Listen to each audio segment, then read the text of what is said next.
¿Para qué sirven los modelos de probabilidad en psicología? Los modelos de probabilidad en psicología se deben a que en el campo de lo psicológico, los fenómenos aleatorios predominan de manera sustancial a los deterministas. Del mismo modo, cobran importancia por las técnicas requeridas para la observación y, en parte, a que es prácticamente imposible identificar y controlar todos los factores que intervienen en un fenómeno psíquico. Así, los fenómenos psicológicos están inmersos en situaciones de incertidumbre, y los modelos de probabilidad nos sirven para determinar en qué medida las estimaciones de la probabilidad y las decisiones realizadas por el ser humano son correctas, y en caso de detectar errores, tratar de explicar por qué se producen y cómo se pueden corregir. Por lo tanto, los modelos de probabilidad nos permiten realizar una comprobación de forma numérica hacia nuestro supuesto, es decir, compara los datos obtenidos con una distribución de probabilidad teórica, a modo de conocer si existe evidencia de que los datos obtenidos son factores aleatorios o de otros factores, propios de la manipulación experimental. Distribución binomial. Se aplica para analizar los datos tomados de poblaciones formadas por eventos dicotómicos o discretos en una serie de ensayos. Dichos ensayos son de tipo excluyente, por lo que se les conoce como ensayos de Bernoulli.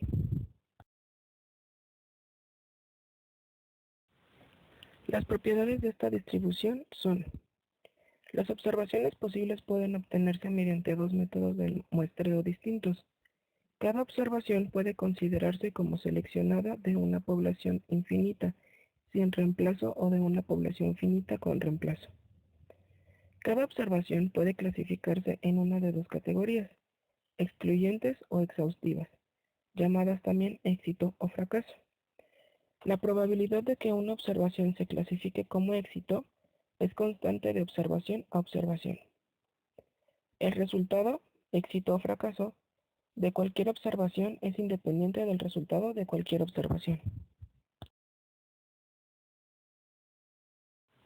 Como ejemplos tenemos dos. 1. En un taller de técnicas de prevención de cáncer de mama, el éxito sería que los participantes al término del taller realicen una mastografía anual. El fracaso sería que no tengan este comportamiento. El segundo ejemplo es, en un estudio de berrinches con niños, después del tratamiento, el éxito sería que los niños, con uso de la técnica tiempo fuera, dejen de hacer berrinche. El fracaso sería que aún con la aplicación de la técnica, los berrinches se sigan dando. Distribución normal. Se utiliza al calcular el tamaño de la muestra y sirve como base para la inferencia estadística clásica. Nos indica la frecuencia o normalidad con la que ciertos fenómenos tienden a parecerse en su comportamiento a esta distribución. Muchos fenómenos continuos siguen la distribución normal o pueden ser aproximados a esta, por lo que las distribuciones que se generan con este tipo de datos se conocen como distribuciones de variable continua. La distribución normal tiene la forma de una campana y sus parámetros son la media, representada en el centro, y la desviación estándar, que se representa en la dispersión.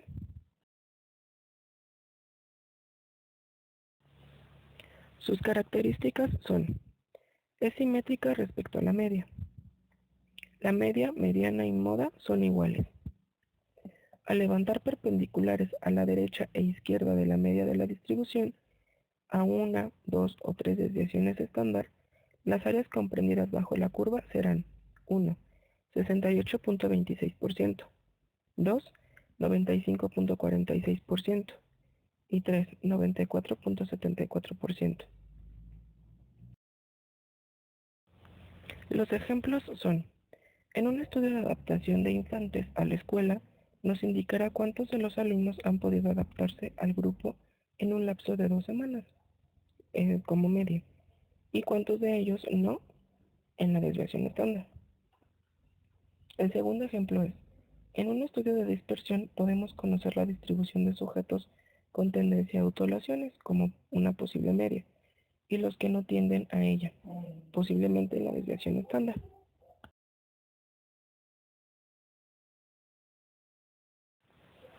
Contrastación de hipótesis. La prueba de hipótesis es una parte necesaria de la inferencia estadística para responder preguntas y hacer predicciones. Es la actividad que, mediante la observación, experimentación, documentación y/o encuesta sistemática, comprueba adecuadamente si una hipótesis es falsa o verdadera, planteándose dos preguntas mutuamente excluyentes, la hipótesis nula y la alterna, en función del nivel de significancia. La hipótesis nula es a veces referida como H0. Es la cuestión que se estudia en la población de origen de la muestra. Puede ser una teoría que se pretende como cierta o la base para el argumento de la hipótesis. Sin embargo, es una hipótesis aún no probada, por lo que se le da una consideración especial a la hora de buscar los resultados.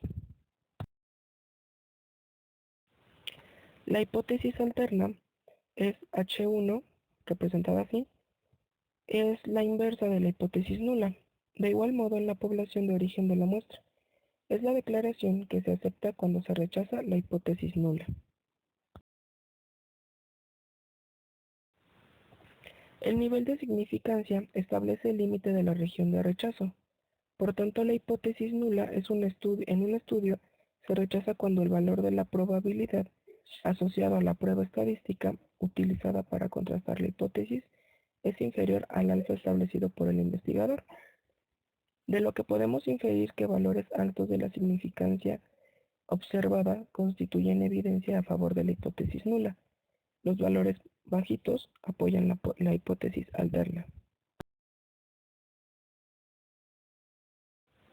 La finalidad de contrastar una hipótesis consiste en la presencia o ausencia de un fenómeno o de una propiedad de un fenómeno, en el caso de las hipótesis de primer grado o hipótesis descriptiva, y verificar la presencia o ausencia de una relación causal o asociativa entre dos o más fenómenos empíricos en sistemas o procesos naturales, como los físicos, químicos, biológicos, etc., y sociales, como los económicos, psicológicos, políticos, etc., o de dos o varios aspectos de un mismo fenómeno.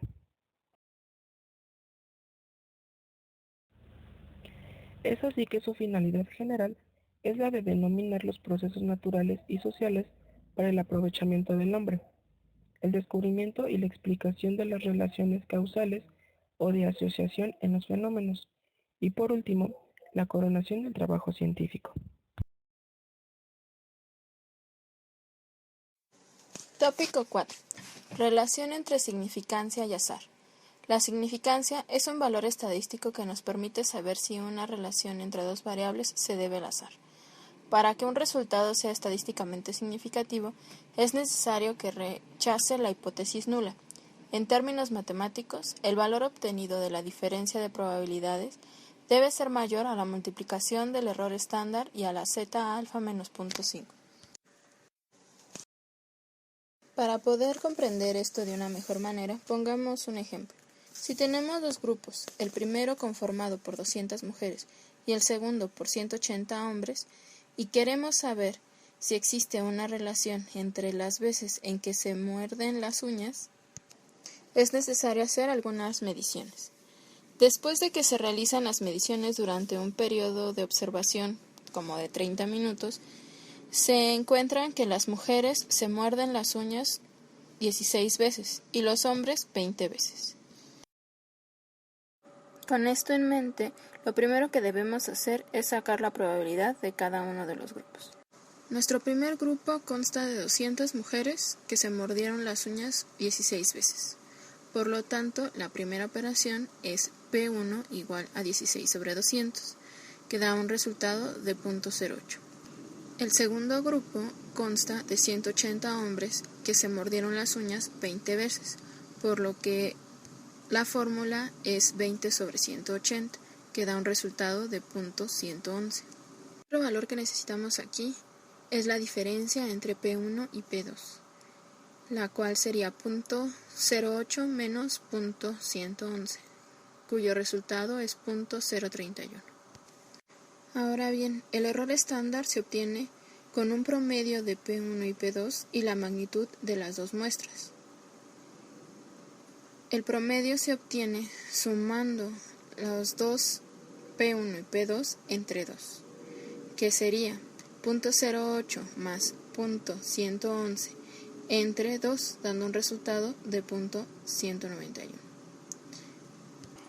El error estándar se obtiene sacando la raíz del promedio por 1 menos el promedio por 1 sobre N1 más 1 sobre N2, lo cual se traduciría a 0.191 por 1 menos 0.191 por la suma de 1 entre 200 y 1 entre 180. Toda esta fórmula da un resultado de 0.039. Otro valor que necesitamos es z, el cual es un número que se obtiene de una tabla. Dicha tabla está relacionada con el nivel de seguridad que los investigadores que hacen la investigación deciden ponerle. Supongamos que en este caso queremos tener un nivel de seguridad de 99.5, por lo que el valor de z, de acuerdo a la tabla, es de 1.65. Con esto aclarado, ahora sí, a ver si tenemos una relación estadísticamente significativa. Para lo cual vamos a multiplicar el error estándar y la z alfa menos 0.5, lo cual da 0.039 por 1.65. El resultado es 0.6435, lo cual, si recordamos, es mucho mayor a la diferencia entre P1 y P2, por lo que nuestra hipótesis nula queda confirmada y encontramos que esta relación no es estadísticamente significativa. Para cerrar este tópico, remarquemos la importancia de averiguar la significancia en cualquier investigación, ya que con ella podemos asegurarnos de que nuestros resultados no se deben al azar, y sí a nuestro trabajo en ellos. Tópico 5. Variables aleatorias, discretas y continuas. Las variables discretas son aquellas que manejan números enteros dentro de los números naturales, 1, 2, 3, 4, todos los que no se pueden fraccionar, y se encuentran de manera general en la distribución binomial. Ejemplos de esto serían las personas de un grupo, un número de familias en una muestra, las veces que ejecutas una acción, cosas que no pueden llegar a fraccionarse. Las variables continuas son aquellas que manejan todos los números posibles, los números reales, donde tienes 1, 1.5, 1.6, 1.66, 1.67 y así, hasta llegar a 2 y después 2 punto y tantos. Estas normalmente se encuentran en la distribución normal. Ejemplos de ellos serían los porcentajes, el tiempo, el peso. De una manera